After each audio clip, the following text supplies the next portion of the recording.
when you hear the phrase predator vs. prey. You might think of the 1987 action film in which an alien creature with a taste for human flesh terrorizes a group of unsuspecting victims in the jungle. But this scenario isn't just the stuff of Hollywood nightmares. For hundreds of millions of years, Earth has been home to all kinds of terrifying predators that have hunted some equally terrifying prey. Hi, it's me, and this is my channel. Today we are exploring real-life ancient predator vs. prey. Life in prehistoric times was tough.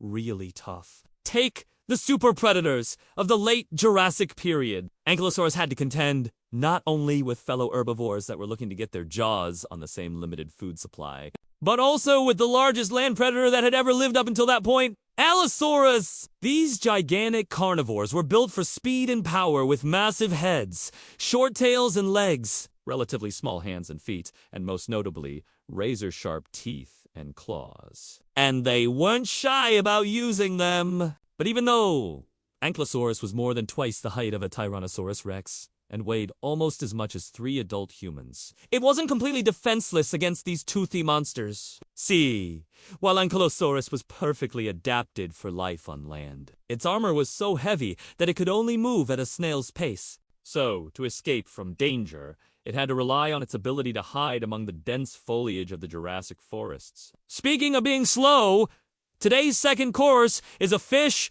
that couldn't swim. Our next predator-prey matchup takes us to the shallow seas that once covered much of what is now North America. Here we find Basilosaurus, a whale monster that grew 2 lengths of over 50 feet. Despite its gargantuan size, Basilosaurus was quite clumsy. Its tiny flippers and extremely long, narrow body made it more of a hindrance in the water than a help, and it was completely unable to navigate in shallow coastal areas. Luckily for Basilosaurus, its metabolism was very slow, meaning that it didn't need to eat often. It could survive quite a long time without food, which meant that it did have to venture out into deeper waters, where its cumbersome frame would have made it an easy target for sharks. Instead, it spent its time in murky, oxygen-poor coastal areas where larger animals such as sharks could not survive. Here it fed on small fish and crustaceans that were unfortunate enough to cross its path.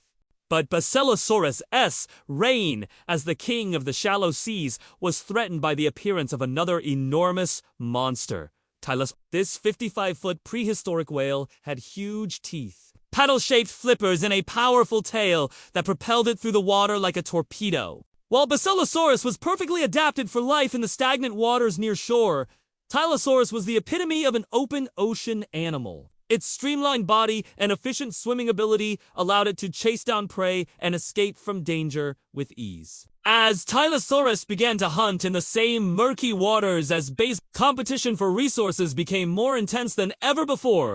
With its small fins and sluggish swimming ability, Basilosaurus was no match for the speedy and so, the king of the shallow seas was forced to retreat to even more stagnant waters where it could hide from its faster rival. The truth is, throughout history, life on Earth has always been a balancing act. Even the most fearsome predators must be able to conserve energy in order to survive, and even the most seemingly defenseless prey can sometimes fight back. So remember, when it comes to the battle between predator and prey, never underestimate your opponent, no matter how big or small, slow or swift. Every creature has its strengths and weaknesses, and every advantage comes at a price. Thanks for coming along on this journey through time. To learn more about prehistoric beasts, check out the series in the description below. And be sure to subscribe for new episodes every week. See you next time!